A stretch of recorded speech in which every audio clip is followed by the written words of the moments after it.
environmental. All right. Great. So get a little closer here. Yes. I was just filling them in on kind of how this came to be.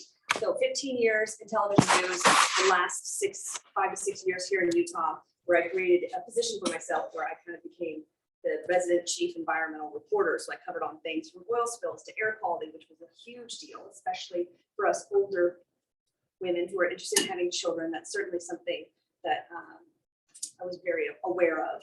But oil, again, the water, drought. But I'm from Southern California and I lived in Sweden and I moved to Utah and I'm like, what is happening here? So at the time we had the worst recycling rate in the country. And I was like, I knew that we could do better. Because at that point I thought, hey, if I don't send things to the landfill and I recycle, then I'm a good environmental steward. But little did I know, I got out of television in 2017 to get married and have my babies. Thankfully I did, no problem. So that was a big, concern because it was always career first, right? And then as you all know, priorities change. So had the 2 babies and that was about the time, 2017, 2018 was when China shut the borders to our contaminated waste. It used to be called recycling, but really that's not what it was. We were just sending all of our dirty plastics overseas where they were overwhelmed and couldn't handle it. And I did not really know. I mean, I had a story on Friday nights called Recycle This, where I would tell people to encourage people to put things in the recycling bin, really not knowing that what we were doing is polluting other people's homes, other people's villages, because they were burning it, they were burying it, they were throwing it back in the ocean. And we don't have the infrastructure here in the US to handle the amount of waste and the amount of plastic that comes out. So I realized around that time, like, oh, okay, it's not about recycling. Recycling is not the end all be all. I need to consume less plastic. And how do I do that? So I started living a more minimalist lifestyle. We all already at that time, the purchasing went way down and then what we brought in was very intentional. But I wanted to live with less plastic. Then the pandemic, so I got into PR, the pandemic happened, I had my second baby, and I'm like, right, we all have been there breastfeeding in the middle of the night, and I think for a lot of us, like the pandemic gave us, for those of us who are still employed, gave us a lot of time to think about, what is it I really want to do with my life? What's really important to me? What do I want to leave for these 2 babies? And I knew then that it needed to be something environmentally focused. So to my husband's dismay, I found a woman in LA who had built a refillery out of the back of a van. And so I paid her for her time to learn about her business model. And I said, oh, this is something I could do like on the side and still keep my quote unquote big girl job. And just, it's called fulfilled because I was looking for something that one I identified with. And you guys know as a mom, you're a mom and it feels like that's all I am.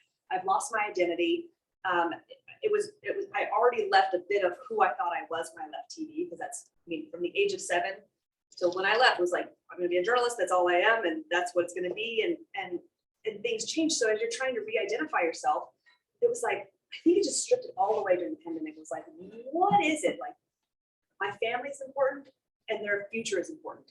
How do I grassroots this into something?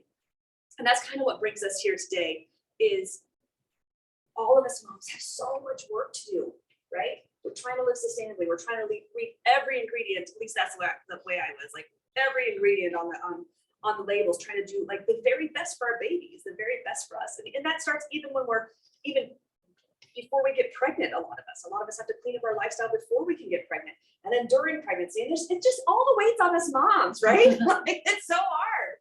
So fast forward, I started the business in a van. And a few months later, we were talking about manifestation before we got started today. And 4 months later, the outlets reached out to me with my 250 Instagram followers at the time. I was like, do you want a pop-up? And I thought, oh, I live next, like, yeah, just like do something for the weekend. They're like, no, how about this 3,500 square foot space? And I'm like, yes, okay, let's do this. And to Sarah's point, while this is a zero waste store and a refill shop, it has really become a community space for like-minded women. And that is, oh my gosh, it is just so amazing to me. Just the people who walk through these doors, and we have just created this little community. So yes, we have over 25 women-owned business in here, and that's from things on the shelf like Marley's Monsters these unpaper towels, to Paige, who her full-on used bookstore is in here, Christina with her upcycled hats and bags that's etching trails. We had a candle maker who was in here for a while. So these are local owned businesses that are not just retailing with me, but that are consigning. So they spend time in the shop, they have their products here, and it's kind of been a collaborative here. It's really, really lovely because none of us could really do it on our own, right? I mean, we just don't, especially here with the rates as they are. But like I said, the universe has been on my side. So our pillars here at the shop is number one, can I get it sustainably and ethically made? What is it? Where does it come from and how is it made? Most importantly comes the ingredients. So I don't have anything in here that I haven't run through the environmental working group to make sure that it's as safe as it can possibly be. Because if I'm not going to be putting it on my babies, then I wouldn't be selling it in the shop. And I've had to turn away some local businesses because they have preservatives in their products or other things that I don't necessarily agree with. So that's our pillar number one. Number two is as plastic free as we can be. So I want to live by the mission as well. You will see some like plastic jugs on the table, but I have all of my products come in closed loop. So I have big 35-gallon drums of dish detergent, laundry detergent, hand soaps that are sent back to the manufacturer to clean and reuse. And then lastly, it's the women-owned, the female-led pillar. So I try to purchase from women-owned makers first. So why fulfilled? And I gave you a little bit of history as it relates to my epiphany with China shutting the doors and realizing we have a broken recycling system. I mean, I'm sure you guys have all heard that since plastics were produced in the 1950s, only 6%, at the time it was 9% had been recycled. So we're talking about billions of pounds of plastics that are either incinerated or landfilled or make its way out in the ocean. And so that has to be addressed. We're never going to recycle our way out of this. Plastic is one of the most persistent pollutants on this planet. It's meant to last, and it does. It doesn't break down for 400 years. And I'm not talking about biodegrading. I'm just talking breaking down into smaller and smaller microplastics. This year, microplastics for the first time were found in human blood. Yep, a new study. It was small, but 80% of the people that took part in the study had microplastics in their bloodstream, and half of those contained PET plastic. That's kind of what we have in our plastic water bottle. I don't know why I'm looking at but plastic water bottles and soda bottles, that's the PET plastic. And a third of them had polystyrene in their blood, and that's used in packaging food and other products. So that's like when we get our to-go containers, that's when we put it's styrofoam or the saran wrap around our food. That's polystyrene. So it should come as no surprise that in 2020, we also found microplastics in placentas. So our babies are now coming into the world with plastic in them. That study came out in 2020, the same year that my daughter was born. Every time I say that, I get a little, but this is why we have to do something. So you can see I'm tired. I'm really passionate. So we're you're in good company. Yeah, there we go. Tired, passionate group. Oh, that's great. So the only way we're going to combat this is just to realize and to not bring plastic into the environment. And the plastic industry is really making that very difficult. The World Economic Forum predicts that plastic production will actually double in the next 20 years. Oh. But so that's why people are like, oh, what is it going to do if I just bring my coffee cup to Starbucks instead of getting, the plastic lined cup? Or what's it going to mean if I switch to a steel straw? It's because eventually if consumers start changing their habits, then the lawmakers and the manufacturers will follow. It's just going to take a while. So I know that a lot of people will argue like, well, in the grand scheme of things, you're not going to keep up with Exxon. And I'm like, no, we're not. But we can change people's, you're seeing now refillable products in Target. You're seeing things in aluminum cans there.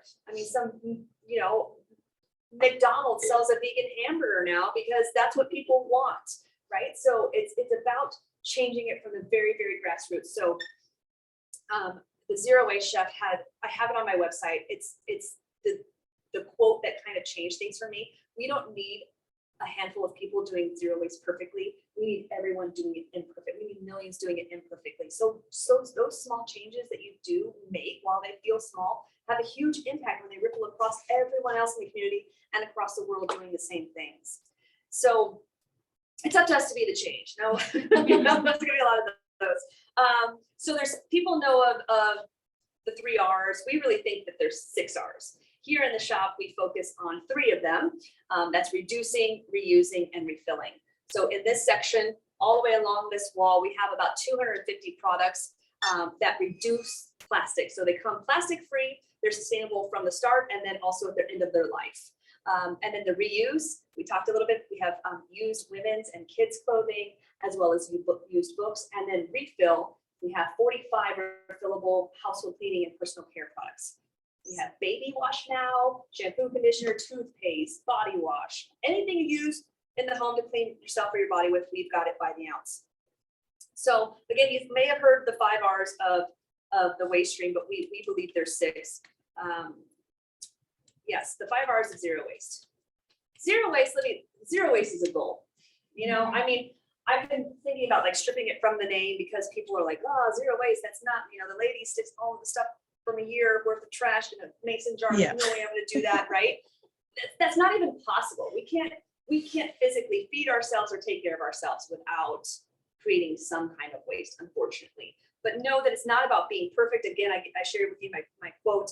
It's about making the lifestyle choices that signal a change in consumer habits that hopefully eventually the legislatures and the manufacturers will take notice of. So you're voting with your dollars and you're really being a part of the solution. So this was kind of like my eco anxiety, like just puked all over here, because I had to do something. I had to, you know, show my kids that I can be the change too, right? I wanted to show them that we don't just have to keep doing it the way it's been done. I mean, because honestly, a lot of this new stuff came around in the 50s, 60s, and you know, and my grandparents, like my grandmother, I see this all the time, and I have a safety razor over there, and I have cloth paper towels. She'd be like, oh, that's so inventive. Like that you're using sustainable products, things that, you know, we're just going back to what was new before the disposable diapers, before, you know, formula, before we were just trying, you know, oh gosh, TV dinners.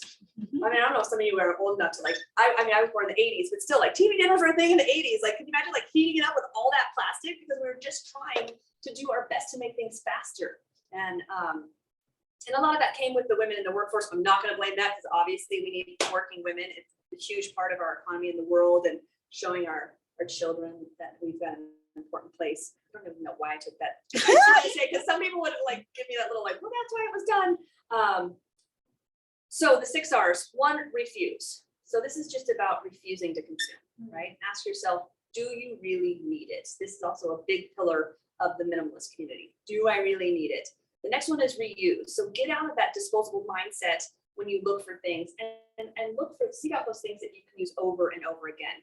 When you do decide to consume, ask yourself, you know, can I purchase it secondhand? Can I borrow it from someone? The 3rd R is repair. You know, can I get these boots resold before I go out and buy a new pair of boots? You know, I gave this, when someone asked me, what is zero waste? I was getting ready for a meeting and I held up my hair dryer and my round brush. And I said, I'm pretty sure I stole this from the round brush from my sister when she was in high school.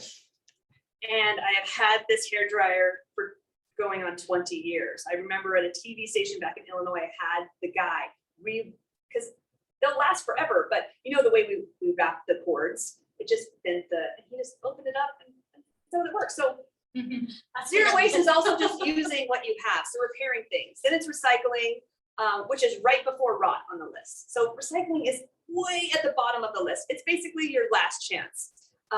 It really is. Like the mass production of plastics, I threw out some of these statistics before, but it only began six decades ago. And 8.3 billion metric tons. That was what 8.3 billion metric tons is what's been produced by then. Again, I mentioned only 9% of that has been recycled. By 2050, if scientists say if we can continue to consume like this, there's going to be more plastic than fish in the ocean by volume, by weight.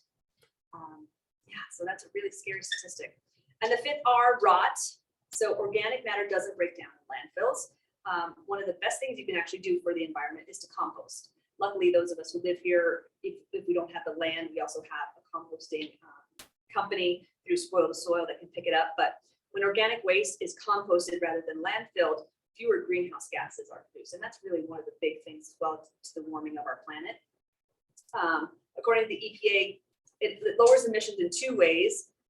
Composting actually increases the carbon sequestration in the soil and prevents the methane gas from being released. And that's what's really done. It's like anaerobic versus aerobic. Anaerobic meaning no air.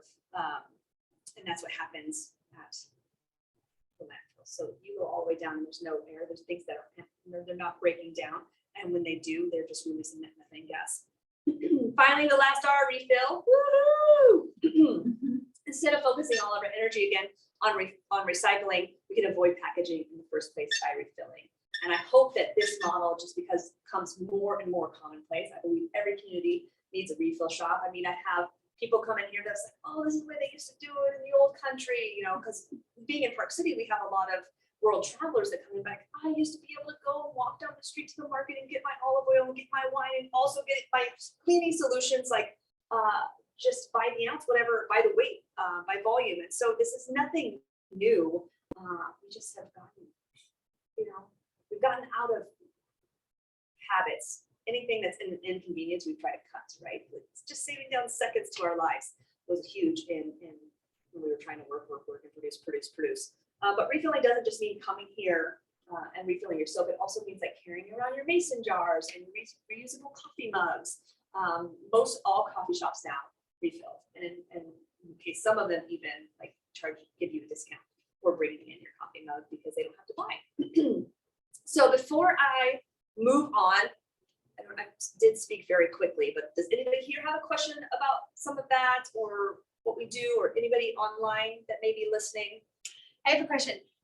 In traveling in Europe, I feel like they do it better there in terms of, you know, like no plastic straws, you know, or bamboo, or do you know any data, like are they making a dent in Europe, or is that more cultural, or I mean, do you have any, like are we following like their lead, or we are decades behind Europeans in so many ways. I mean, as I mentioned, I lived in Sweden before, and there is zero waste because what they can't recycle and reuse, they burn. And while that sounds bad, it's a closed loop system. They use all of that to heat the homes. That's where all of their heat for the homes comes from. And they reduce their gas. They reduce their, obviously the methane, because there's no landfills feeding methane. They actually have to ship trash in to keep the economy going as it relates to their heat. But as far as it makes a dent, I think this is the way it's always been. Like, I don't, you know, so I don't think they ever had the problem that they had to swing back from. You know, I mean, Park City tried to ban plastic bags, and the legislature came in and was like, you know, we can't do that. on Zoom is my friend Suze, and her daughter was at city council trying to ban the plastic bags as a student, you know, and I know it's those kids.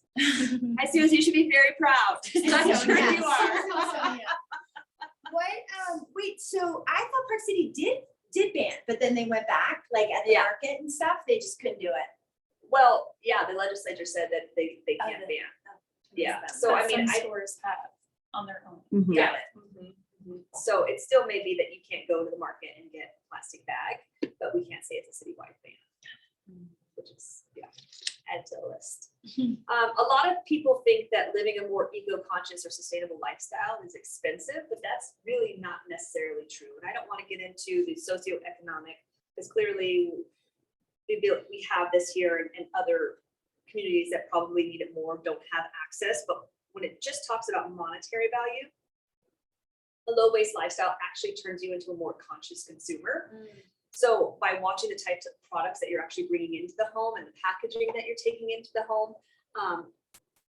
gets you more into streamlined shopping, right? And less impulse buys. You're like, I'm here to do this. I'm coming to fulFILLed to do this. Oh, well, gosh, impulse buying at fulFILLed is very hard. Because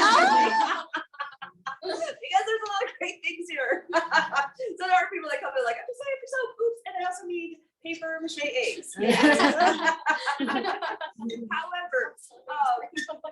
and maybe more importantly, sustainable products are designed to be used over and over again. So you do see your ROI quickly. So I'll just, because I'm sitting here, these paper towels, I think they're $42, and people are like, oh, $42 for a roll of paper towels. But the average family can go through like 6 paper towel rolls in a month.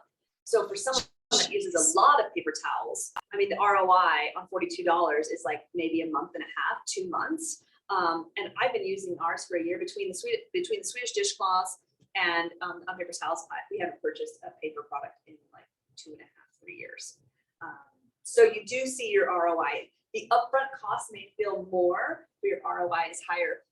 When it comes to our refillable products, it's very similar. Where like, ooh man, this was $20 at Costco, and now you're telling me it's $80. I'm like, yeah, but you're going to use a fourth of it every time. You know, instead of a fourth of a cup, you're using half a teaspoon, right? So we're at 12 cents a load for the Meliora and 20 cents a load for some of the other liquid products, and Tide is 23 cents a load. And I don't know if you all know this, but like Tide, some Gain, some All, several others have been pulled off the shelves in New York because they're carcinogenic. They contain 1,4-dioxane. And you can't find, it's not like you're like, ooh, I'm a savvy label reader, I'm going to make sure there's no 1,4-dioxane, but it's so difficult because it's the combination of the preservatives and the agents that are creating that new chemical compound that we have found to be carcinogenic. So that's also hard, and I'll get to label reading a little bit later. So now we're going to talk about raising zero waste babies. We talked, you have a 7-month-old, I know yours are a little 10-month-old. So some of these, you're 1-year-old now. Yeah. Oh my gosh, I can't believe Yeah, Kimberly helped me find daycare. She gave me a whole, she gave me a whole casual seminar on all the daycares here. and this, and don't move along. I was here for like a half hour. I just bought soap. And got all the information. And how old's Reed? He's 11 months. 11 right months. around, Right around the same time. So some of these, you'll be like, yep, we were there. Like the first one is like, consume less. This is as a mom trying to live more sustainably, like what do? You just consume less. And so we're past that point. But when you first have that baby, you're like, in-laws, neighbors, friends, you need a swing, you need a jumper, you need this vibrating seat, you need a $200 pillow, you need all of these baby things, right? Where it just keeps adding up. And a special baby food maker. I had one of those, but I gave it to another mom who's in this group, so I don't feel so bad about it. But it was just consuming because we thought we had to consume. And so the first thing is being very conscious of like, what do I actually need? What can I get by with? And then secondhand, well, I'll go back this way. Anyhow. So what do you actually really need? And that's hard to know as a new mom. I remember going with my girlfriend to Bye Bye Baby, and I was just like, I'm gonna have a heart attack. Like, what do I actually? She's like, okay, let's break it down by section. And that was very helpful. The second one for a sustainable mom, and forgive me, all you guys are past this, so I'll zip through it real fast, but is cloth diapers. A family can go through 2,000 to 2,200 diapers in the first year of a baby's life. According to the American Academy of Pediatrics, families are spending like $1,000 a year on diapers, and that's average. That's not even the expensive stuff that we think is sold to us. Like, oh, this is chemical free and really good and biodegradable. But cloth diapers, they can run anywhere from like $15 to $30, and better yet, you can buy them used, which I did with my newborn diapers and some of these as well. So I started out with 24 diapers with my son that are these, and then I had my daughter and I bought 12 more. So it all depends on like how often you want to wash the diapers. And so that's what we did. So we washed every other day. And I won't get into all of the facts of like how much trees versus how much water, but it still works like cloth diapers, just another cloth diapers, a little on top. But yeah, thankfully my son probably trained quicker than we did, so we didn't need as many diapers as I thought. But honestly, I spent $400 on diapers for him, $400 on diapers for her, and so we are out of the gate that I cloth diapered my 2 kids for 4 years under the cost of what it costs the average family for 1 year to diaper a child for 1 year. So the cost saving is there, but again, it's you're doing it for multiple reasons. One, it's very wallet conscious. So it is the cheaper route. Two, you're never gonna worry about the middle of the night, like, oh my gosh, I have no diapers, I have to run to the Walmart, or oh gosh, we're on the last one, or my baby's been wearing a diaper for 4 hours because I have to go and drop them back off at daycare with diapers. So that's one. Two, my children never had issues with rashes or anything like that. So we didn't have to worry about there's little bumps and all of the chemicals that are on the diapers, the bleaching agents and the preservatives and God knows what. Formaldehyde. I heard that now Sophie has really bad skin stuff going on, and we figured out one of them is because the plastic that wraps the diapers to keep them white is formaldehyde. Yeah. So they stay white on the shelf. And so well, I've got diapers if you want to take them home. The next one is using washcloths instead of wipes or baby wipes, reusable wipes instead of baby wipes, because baby wipes also, some of them contain formaldehyde. There you go. You're hanky. And so same thing, we use these, they're really easy to use. They have lovely green, like non-toxic white. I'm so tired, guys. Thank you. Solutions. And I just dropped one in a warm water in a spray bottle and sprayed this and then wiped her or him with it. And then you just wash these along with the diapers or with whatever other laundry you have, because even those we were using, when you traveled, not to say we never did use disposable diapers because we're on an airplane, and I didn't use these at night. So we put them in disposables at night. I couldn't imagine. I was like, if I have to change these every 2 hours, how am I gonna leave them sleeping for 12 hours in a disposable? So, nobody's perfect, but we're doing the best we can. But the wipe solutions, what is it called? Even that one has a preservative in it that can be an allergen. So anyway, that's wipes. I don't think we're there yet.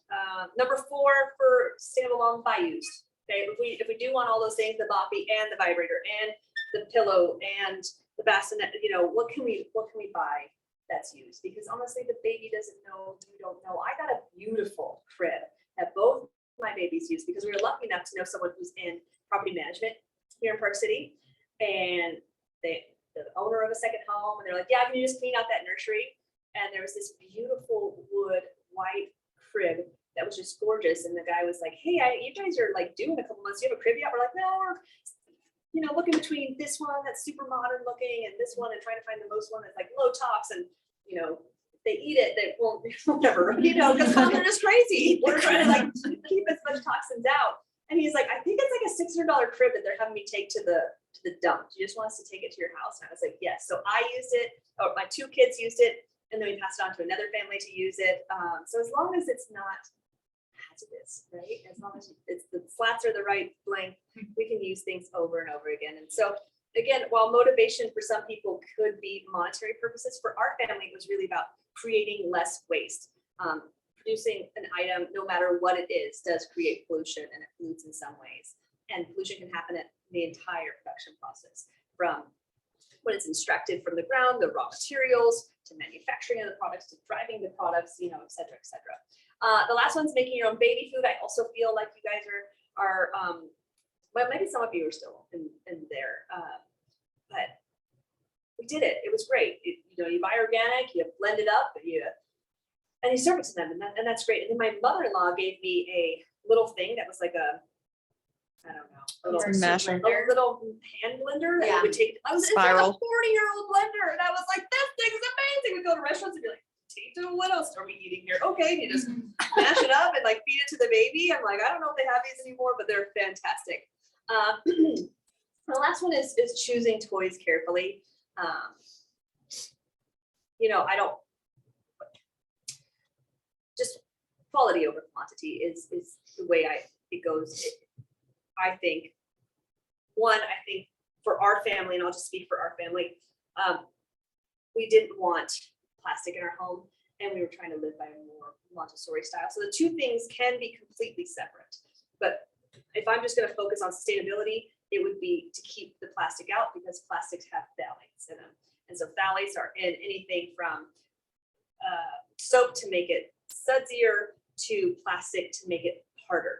and less brittle. It's very bizarre. There's thousands of them, but they all are, they're put in perfumes. And I'm gonna get into phthalates later, so I'm gonna get off that. So now that's what I get into. Now, the next thing I want to focus on where we are in time. Does anybody have any questions? I'm just running through this. It's 7:35. I have a quick question. Yes.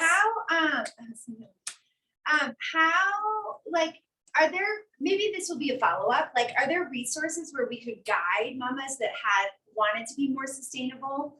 Like that, you know, where you're getting your information, or is this just like authentically your experience? Like, do you? No, I can like, turn this into a document that you can share. Yeah, because I think that would be really Yeah. great, because I do find that my mamas are like, I want, but I don't even know. Like, your head's already swimming. Yeah, that's So I think that anyway, I'll follow up with you on that. yeah, no, I think so. And that's funny. I just took out all the links in here and I was like wiping all the links, but I can certainly add them back in. They're very easy to find Yeah, as it relates to toxins. The stuff about like sustainable, that was just kind of like Yeah. me, you know, Yeah. being there. But I love it. You'll be the resource, so that's great. yeah, I hope so, I hope so right? too. Because I have done a lot of this research before I had my own kids. I mean, I'm a journalist at heart, so what I did was I just, you know, deep dove into everything. So yes, so certainly this will be available and I can send it to you. So toxin-free home. So this is everything from what the baby touches on the skin, like cleansers and lotions, laundry detergents, to eventually what they'll eat, which is where you guys are at, what they'll sleep on. This list is never ending. It just keeps growing with them, right? I mean, even us as adults are hopefully cognizant of what it is we're putting on our own skins. There's so much greenwashing going on, and this I want to be very clear about. And I don't want it to sound like I'm on a soapbox, but I feel like not enough people know this. There is zero to no oversight. As a consumer, as a mom, it's especially difficult because all of us are the ones who are reading all the labels. And I know I've hit that on the head so many times, but personal care products like cleansers, lotions, shampoos, perfumes, any cosmetics, none of them are tested for safety by any agency or company other than the actual manufacturer, not even if they're for babies.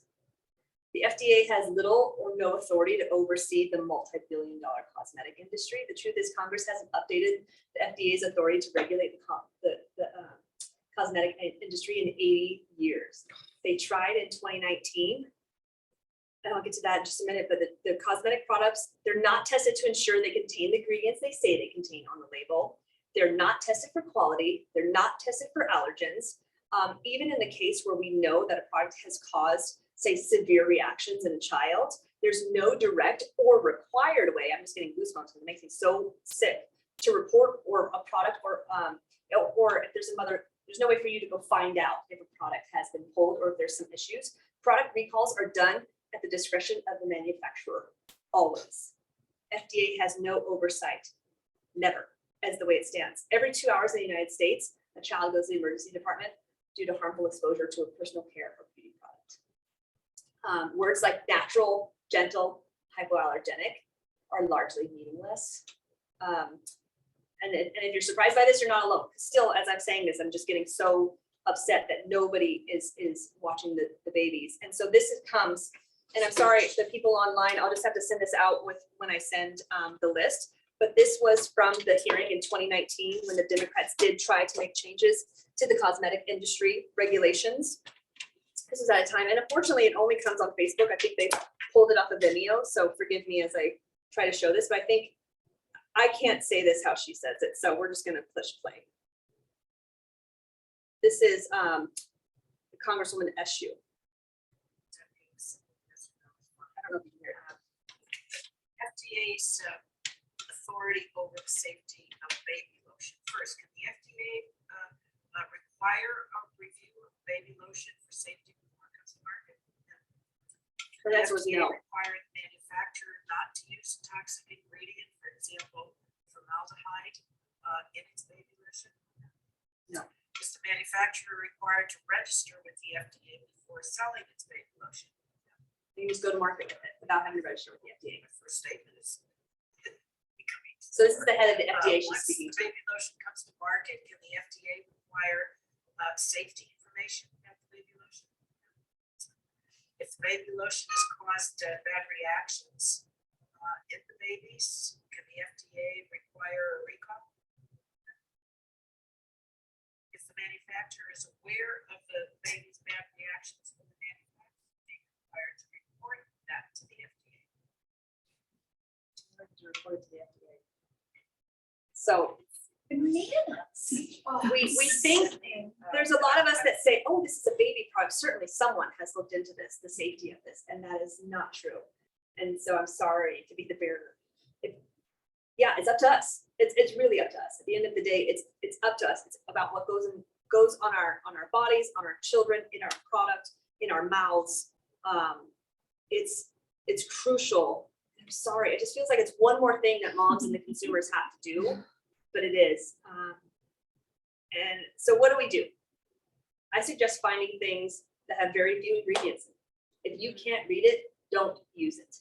Or if you do know, like the surfactants, cocoa, then you go learn that that's a surfactant based from coconut, and then you can learn about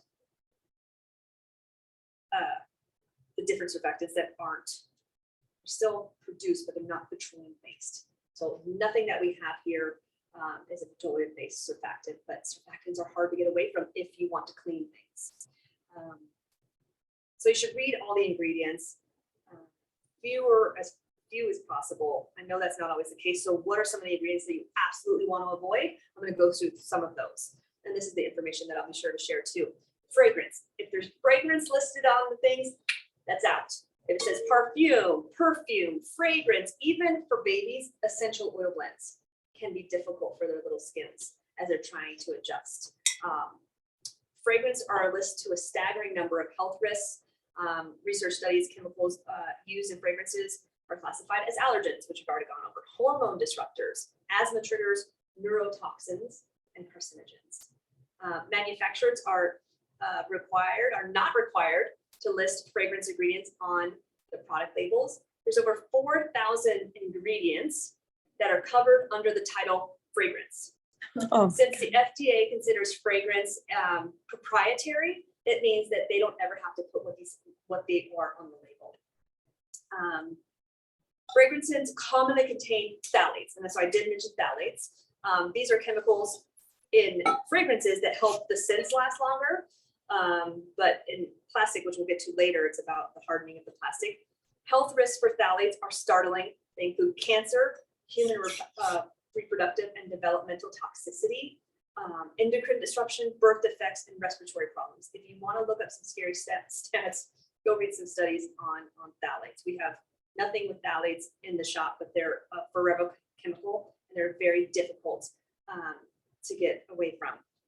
I'm assuming those are a lot in candles as well. Yes. It's not just stuff you put on your skin, but you're Yes. breathing So in. big one Yeah. that I didn't include in this, thank you for mentioning, are like plugins, like any fragrance that Yes. you're putting in your house or anything you spray or plug in, all of those things. Yeah, those are Like the those are some of the diffuser? worst. If it's a natural, if it's like a essential oil diffuser, Oh, okay. but if it's anything like a Glade, I don't want to but it's Oh, Glade or okay. anything like that. If you're spraying anything, Febreze, Oh, right. anything that's a scent or a fragrance, then it's chock full of Right. It's just going right. really terrible chemicals. Yeah. So we do have candles in the shop. They are phthalate free. So how do we know what a phthalate is? I mean, it literally will say phthalate, and that's spelled PHTHALATE. Thank you. So if it has a P at the bottom of or at the end of the they truncate a word. It's called an acronym. I am tired.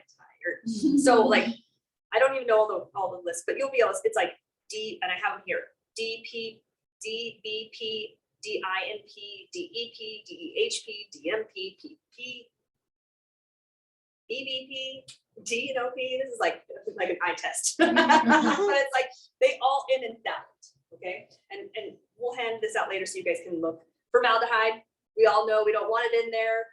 Some actually put it right on the label.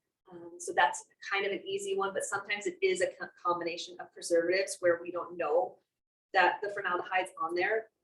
So sometimes it's very easy and sometimes it's difficult because it can be found in like baby soaps to the diapers to the baby wipes. So it's something you want to watch out for. Sulfates, again, I talked about that. They're hard to get rid of, but you have to get the ones that are as clean as possible. So definitely stay away from the SLS, that's sodium lauryl sulfate and sodium lauryl sulfate. So we have nothing in the shop that has either of those things. That's really important here, because it's not that it's a huge issue. It's not like an endocrine disruptor, or there's no like bioaccumulability, like no, it doesn't accumulate in the body, but it's still something that could cause a lot of skin rashes and sensitivities. And then the last one, so any questions about like things that we want to pull out, or items and chemicals or ingredients? We're pretty good at kind of reading labels already, probably. But another question I get asked a lot is organic versus GMO, and how do I feed my baby clean things? And Lo looks like she maybe can give this talk better than I can because I'm still learning it, because I got caught up in it. But right now, the most meaningful label, so if you're like me, you want to know, like, what is organic, what's certified organic? And I don't get into the nitty gritty, but I can include it in the handout of like certified organic, 100% organic, and then organic, and the levels of the ingredients that have to be organic to get those certifications. I can include that. But when you think of USDA certified organic fruits, vegetables, meats, and the agricultural growing method that meets the strict standards as it relates to pesticides, fertilizers, hormone use, soil quality, and then the practices that the animals, if it's an animal product, have been used. So what does it mean to be a certified organic? Organic crops cannot be grown with synthetic fertilizers, synthetic pesticides, or sewage sludge, which is sad that we even have that as a thing that could be grown with. Organic crops cannot be genetically engineered or irradiated. Animals must eat only organically grown feed without animal byproducts and can't be treated with synthetic hormones or antibiotics. Animals must have access to the outdoors, and cows must have access to pastures. Animals cannot be cloned. They can be cloned animals if they're going to be USDA organic. No pesticides can be used. Yeah, yeah. I'm like, Yeah. what? Yeah. Can't, that's the thing that That's why I struggle to have my speech be in one sentence, because I think those sentences. Yeah, seriously. So pesticides cannot be used on certified organic foods. That's not the case with non-GMO foods, right? So what is a GMO food? Only a few types of GMO foods are actually grown in the United States. And we're talking about GMOs, genetically modified organisms. Corn. Huh? Corn. Is that Yep. one of them? Corn, soybean, sugar beets, canola, and cotton. Okay. Why is it important to know that these are the main GMO crops? So really, for food, we only need to be concerned about beets, soy, and corn. Okay. You say beets? Yeah, sugar beets. So things that have sugar in it, a lot of stuff is grown with sugar beets. And so if it's non-GMO, it could be, so some like corn, a lot of corn has been grown by Monsanto to resist or be hardier against the pesticides and herbicides that are sprayed on it. Some are created to be GMO to naturally repel insects, but that's not always the case. Really, they wanted to sell more pesticides and herbicides, and so what they did was they created genetically modified seeds to handle all the shit that they're going to spray on it.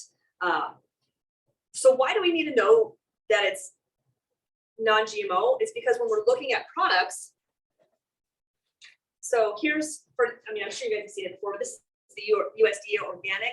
This is not a greenwashing thing. If you know this on here, this is absolutely organic, and that's safe. I mean, as safe of a thing as you can get without growing it yourself. And then this is that non-GMO certified. And I've been guilty of it. I'm like, okay, I would like some clean crackers. And oh, lo and behold, these are the crackers that we ate. And look, this is as good as I can get because I couldn't get organic crackers at work. Well, this is non-GMO verified. Well, you know what this means? This means absolutely nothing, because the main ingredient in this cracker is wheat.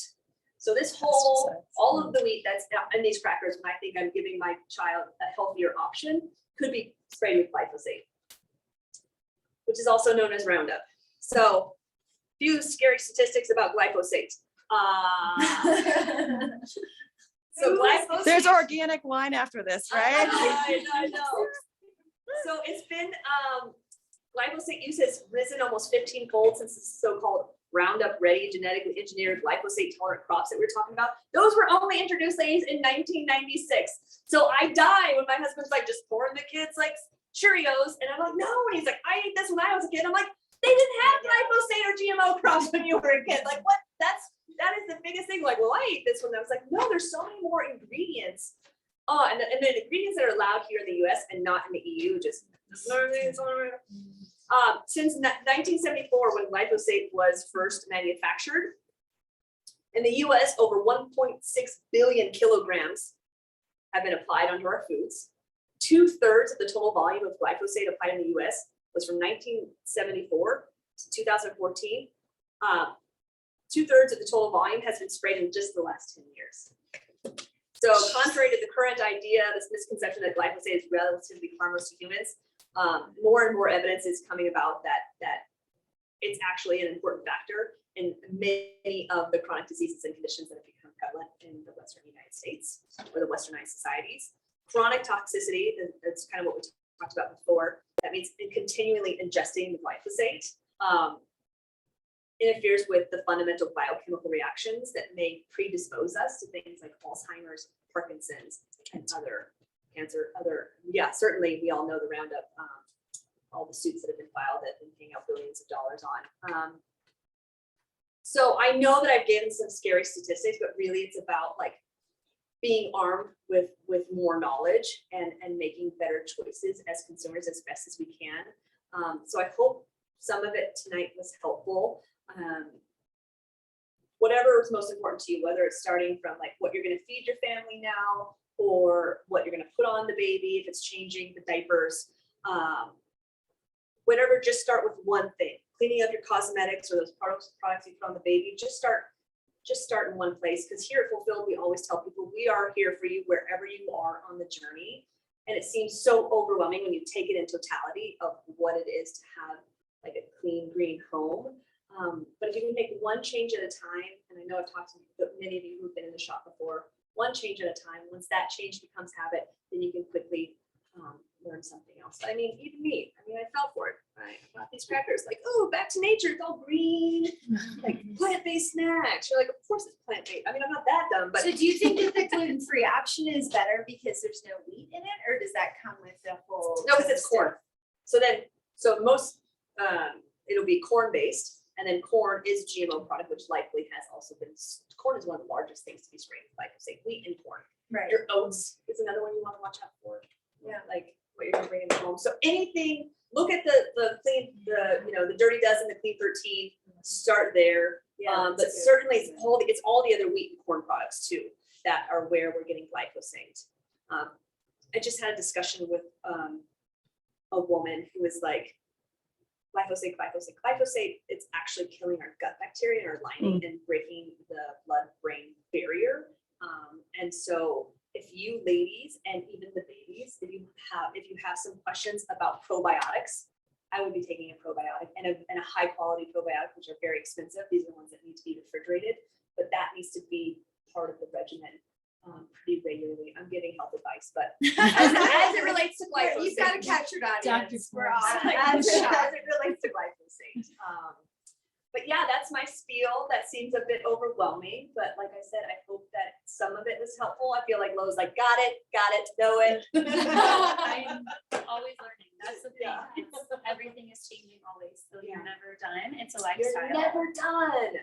Yeah. Speaking of never done, as I mentioned, I have gone through every ingredient in every product we have here, and one of the manufacturers changed up the preservatives that they put in without telling me, and I'm like, well, I'm not going to go and look at your ingredients every time I put a new order in. I just assumed, which what happens when you assume that those would have stayed the same because I already did my homework. And I'm like, and now I'm carrying things that I can't use at home, and I have to tell people like, well, these are all our preservative-free products. I wouldn't use this on my child. And some people, there's been many people that are like, well, I don't have children at home, or preservatives never bothered me, and that's okay because it's not. It's an allergen more than it is like. There's no issues with it running down the water streams. There's no bioaccumulation, no toxic. So because I also want to know, like, when it's washed down the wastewater, what does that look like? Is it harming anything aquatic? And that's also some of the things that we need to watch out for, or what I watch out for. So, any other questions? I have a question. Yes. So for the past couple of days, I've been thinking about what's from an activism role for like basically, let me bring it back for a second. I've been thinking about packaging a lot lately, and it Yeah. drives me nuts because we try to eat as much whole food as we can. We compost. We try to limit our meat. We're not perfect. Yeah. We drive cars that take gasoline. Yeah. One thing that drives me crazy is the packaging. So I was thinking recently, I was like, I should have my kids write letters, since my kids are a little bit older, and they've wanted to do this to like the companies that sell these packages, whether they're fruit strips or granola bars or whatever, cereal. Like, why can't we make it in compostable packaging? Where are we in terms of like the technology for compostable packaging? Obviously, we have more like compostable takeout containers now, but what about Okay, packaging? that's a good question. So thank you for bringing that up. Oh, Oh, no, we can talk about that too, because I don't think that's the end all be all for that, honestly. We are in a place where we've created bioplastics. And so a lot of the compostable packaging is a plastic that has been made To break down to earlier. break down earlier. Mm. However, it all depends on what it's been made with and whether it is going to break down back into plastic or it will break down into bioavailable ingredients. Mhm. And so that is, you have to be very careful about what you ask for there too. It's there, we got to get there. They do make it, but there's still bioplastics that's made from like corn and soy that acts just like plastic, and it turns into a plasticide, and it does the exact same thing Really? into the environment. So it's not only what it's made with, but how it breaks down. If it's been made to be like a plastic, but like that eco filler that I have, I questioned on bringing it in, and I took a look at the biofilm to find out like what it actually was made out of, and could I put it in my compost bin? So if I can put it in my compost bin with my worms, then I'll use it. But not all bioplastic is actually compostable. They'll say it's biodegradable, and those things are very different. So if it says it's compostable, it's not going, even if it's made with corn or soy or something, it will break down and become bioavailable, versus if it's biodegradable, And just break down. It'll- smaller plastics. break down into smaller plastics. Yeah. The other thing too is it's only compostable if you compost it. If Right. you throw compostables in your Into garbage, trash. Yeah. it'll just be taken to. And then it's anaerobic. Yeah, where's anaerobic? Yeah. So it's like a multitude of things. But Mhm. yes, I think writing letters to the manufacturers is a wonderful way to do it, especially for children. I Yeah. mean, the more that we reach out as consumers, not only by changing our habits, but then giving them feedback. Yeah. Say, I really love your product. However, ... Yeah. And if you want some templates for that, I have great Yeah. resources for that as well. Yeah. Okay. We have time for maybe one more question, and then we can talk informally if we want, but I love to honor time. This isn't a question, but randomly it fits in. I feel like randomly I saw a video today of someone in the supermarket going through which rice has less arsenic than others. So apparently, actually white rice, and you want to get it from California or India, but if it's from a southern state like Texas or Louisiana, don't get it. So you want to look on the packaging. If it says California, you're more in the clear, Yeah. and that apparently white rice has less arsenic than brown rice, which I feel like so many of us are like, brown rice is healthier, but possibly not. See, it's these things that come up Instagram. all the time. Yeah. Yeah. I'm like, Love it, hate it. yeah, seriously. Yeah. So it's hard. It's like one new thing, you're like, one more thing. You're like, I thought I was doing this right. And the science is changing too. I mean, we just had that big thing come across where the EPA banned those PFAS. And you guys heard of the PFAS? As a matter of fact, in Park City, they have recalled and banned all ski wax that contains these polyfluorocarbons. They used to make, like, they would take seconds off of ski racers. So it was very important. And these ski racers were spending like $180 a pop just to wax their skis with this. And they did it 3 times during the race. If you had multiple races that day, you were doing it multiple times, which is why our levels of PFAS here in our mountain town are so high. But the EPA just set levels of the 12,000 PFAS and PFAS that we have. 6 are now banned. So we're like, but new science has come up where they've been actually able to test, by the nanoparticles, I think it's parts per trillion, of what they set the record at. And now it's at 4 parts per trillion. Some of our drinking water was at 7 parts per trillion here in Park City. So when new science comes about, when new information comes about, but it's not, the sad thing is, it's not coming from the government, right? It's not coming from the EPA. It's not coming from the FDA. It's hard. And so we're left to our own devices of like being advocates for ourselves. I think working with mamas that like mindfully too, I think it is important to just like do the best you can when you have the knowledge. Yes. And also not because they're, it's delusional to think that we're going to remember like the specifics. And so what I don't want is to have this like paralyzing feeling because, even if the banana, I don't think you are, but I think just as like you alluded to it. And I think just to like close also, it's just like, while there are new toxins, there's new, like manufacturers that are coming out with solutions. And so I do think that we'll continue to always have attention over, what's right and what's available. And, but I just thank you so much. I've learned so much. I'm so inspired. I love your women driven mission and such a beautiful place, and to host us and to be our resource, our local resource. Please know that you can come with any question. If I don't know it, I will find out. So you don't even have to. I like our scientists. You can just send me a message on Instagram and be like, okay, arsenic and rice. I'm like, oh my God, rice. Okay, I don't even know that one. But I will find out because it's a community. We need to hold each other up, and when we have these questions, it can feel like we're all alone. Yeah, it really can feel like we're all alone. But know that more and more. I mean, we have more information now than we ever had. And I think Maya Angelou wrote like you do it well until you know better, and then you do it better. That's what I know. Yes. And so it's also not writing that down. That's right. No, let's get the quote right. That's right. But it's like I have to also not be like, I mean, my kids are teenagers and I was not in tune with this conversation as much. But my point is that you're always just like, oh, cool. Okay, maybe I'll leave with some, reusable towels this time. Maybe not. I don't know. Yeah. But that's great. You're right. We're doing the best we can until we know better. That's really, if that's got close to what she said, I think it's a beautiful thing to end on. Thank you. Thank you.